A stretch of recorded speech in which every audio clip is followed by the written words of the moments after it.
جس طرح ہم اپنی زندگی کے مالک نہیں، اس طرح زندگی میں جو کچھ کماتے ہیں ہم اس کے بھی مالک نہیں۔ یہ شوہر جو بیویوں کے لیے مارے مارے پھرتے ہیں، جب ان شوہروں کی ڈیتھ ہو جائے گی تو اس بیوی نے گھر سے باہر ہی نہیں جانا، بیوی نے آپ کے جنازے کے ساتھ گھر سے باہر ہی نہیں جانا۔ لوگ کہیں گے نہیں، گریو یارڈ میں عورتوں کا جانا منع ہے، بیوی نے گھر میں ہی رہ جانا ہے۔ اور جس اولاد کے لیے ہم مارے مارے پھرتے ہیں، جس اولاد کے لیے جان دیتے ہیں، جب ڈیتھ ہو جائے گی اسی اولاد نے کہنا ہے دیر ہو رہی ہے، جلدی لے جاؤ اس کو، جلدی لے جاؤ۔ کوئی شخص ہے ہم میں سے جو پوری کائنات بھی کما لے تو اس کو یہ اتھارٹی ہو کہ وہ مرتے ہوئے ساتھ بھی لے جائے؟ بولیے، اگر ہم اپنی جان کے مالک ہوتے تو ہم مرتے؟ کوئی شخص مرنا گوارا کرتا؟ بولیے، ہم کیوں مر جاتے ہیں؟ Why do we die? Because we don't own our life. We don't control our life. Life and death both are in control of Almighty Allah. وہ جب تک چاہتا ہے ہمیں کہ ہم زندہ رہیں ہم زندہ رہتے ہیں، جب تک چاہتا ہے کہ سانس آتا جاتا رہے ہم زندہ رہتے ہیں، جب چاہتا ہے کہ ہم مر جائیں وہ سانس لے لیتا ہے، روح جو اس نے ڈالی تھی جس میں وہ واپس قبض کر لیتا ہے، ہم مر جاتے ہیں۔ نہ پیدا ہونے میں ہمارا اختیار اور نہ مرنے میں ہمارا اختیار۔ جس طرح ہم اپنی زندگی کے مالک نہیں، اس طرح زندگی میں جو کچھ کماتے ہیں ہم اس کے بھی مالک نہیں۔ یہ دنیاوی ضرورتوں کے لیے ہم مالک کہلاتے ہیں، مگر حقیقی مالک وہ اللہ ہے۔ یہ وجہ ہے کہ ہم ساری دنیا کماتے ہیں، مال و دولت کماتے ہیں، گھر بناتے ہیں، گاڑیاں بناتے ہیں، جائیدادیں بناتے ہیں، بزنس بناتے ہیں، پیسہ جمع کرتے ہیں، سب کچھ کرتے ہیں، اور جب ڈیتھ ہو جاتی، جب ہم مرتے ہیں، کوئی چیز ہمارے ساتھ جاتی؟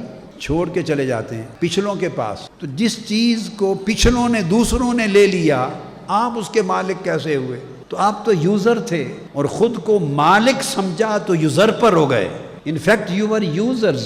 When you considered yourselves to be owners, you became usurpers. ناجائز قابض ہو گئے۔ اور ہر روز ہم دیکھتے ہیں کہ ہر شخص خالی ہاتھ جا رہا ہے قبر میں، اور سوائے اس کے کہ قبر کی مٹی میں دبا دیا جاتا ہے، دنیا میں سے کچھ بھی ساتھ لے کر نہیں جاتا۔ تو جو ہمارے ساتھ ہی نہیں جانا اس کے لیے ہم ساری زندگی مرتے ہیں۔ اب ساتھ کیا جانا ہے؟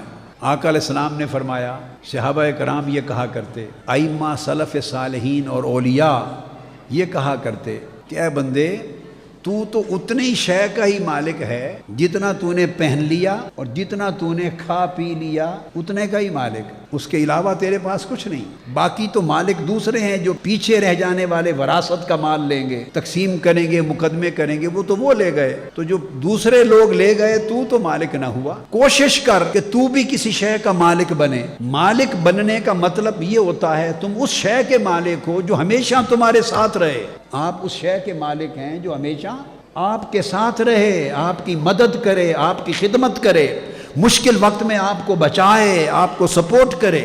وہ شے ہے جس کے آپ مالک ہیں۔ وہ دنیا تو ہے نہیں، پیسہ بھی نہیں ہے، مال و دولت بھی نہیں ہے، حتیٰ کہ اولاد بھی نہیں ہے۔ اولاد بھی قبر میں آپ کے ساتھ جاتی ہے؟ بولیے، یہ شوہر جو بیویوں کے لیے مارے مارے پھرتے ہیں، جب ان شوہروں کی ڈیتھ ہو جائے گی تو اس بیوی نے گھر سے باہر ہی نہیں جانا، بیوی نے آپ کے جنازے کے ساتھ گھر سے باہر ہی نہیں جانا۔ لوگ کہیں گے نہیں، گریو یارڈ میں عورتوں کا جانا منع ہے، بیوی نے گھر میں ہی رہ جانا ہے۔ اور جس اولاد کے لیے ہم مارے مارے پھرتے ہیں، جس اولاد کے لیے جان دیتے ہیں، جب ڈیتھ ہو جائے گی اسی اولاد نے کہنا ہے دیر ہو رہی ہے، جلدی لے جاؤ اس کو، جلدی لے جاؤ، ٹیک him to his grave quickly۔ اس اولاد نے کہنا ہے، وہ گھر بھی نہیں رکھے گی آپ کو۔ ساری زندگی انہوں نے ہمارے لیے کمایا، چلو بھائی ڈیتھ ہو گئی تو اب ہم انہیں 2-3 دن تو رکھ لیں اپنے پاس، کوئی رہنے دے گا آپ کو؟ آپ کی اولاد 2 دن 3 دن تو کیا 1 دن رات بھی رہنے دے گا کوئی گھر میں؟ تو گھر کس کا تھا جس میں 1 رات بھی مرنے کے بعد آپ کو کوئی نہیں گزارنے دے رہا؟ کون مالک تھا اس گھر کا؟ وہ رشتہ کہاں گیا جس کے لیے پوری زندگی ہم نے گوا دی؟ اور جب روح نے پرواز کیا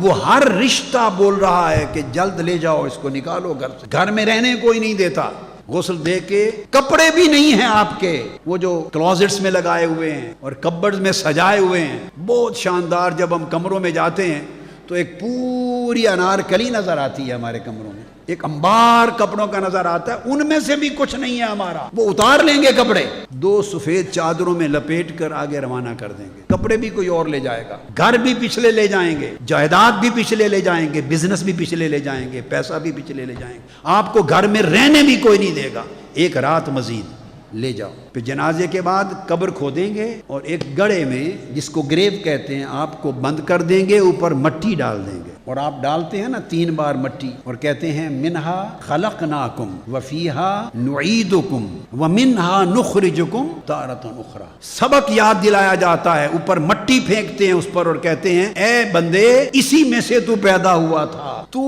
دنیا میں آ کر چکرا گیا، ایک مغالطہ کھا گیا، تمہیں گمراہ ہو گیا، تم نے سمجھا کہ شاید میں اس دنیا کا مالک ہوں، اس مال کا، دولت کا مالک ہوں، بھول گیا کہ میں تو اس مٹی میں سے نکلا تھا، اسی میں واپس جا رہا ہوں اور اسی مٹی میں سے کھڑا کیا جاؤں گا۔ وہی مٹی ہمارا اول تھی، آور بگننگ، آور اوریجن، وہی مٹی ہمارا اینڈ بنی، اسی مٹی سے ہمارا ریسرکشن ہوگا آن دا ڈے آف ججمنٹ۔ تو ہمارا واسطہ تو اسی مٹی سے رہ جائے گا۔ اب ہم کس شے کے مالک ہیں؟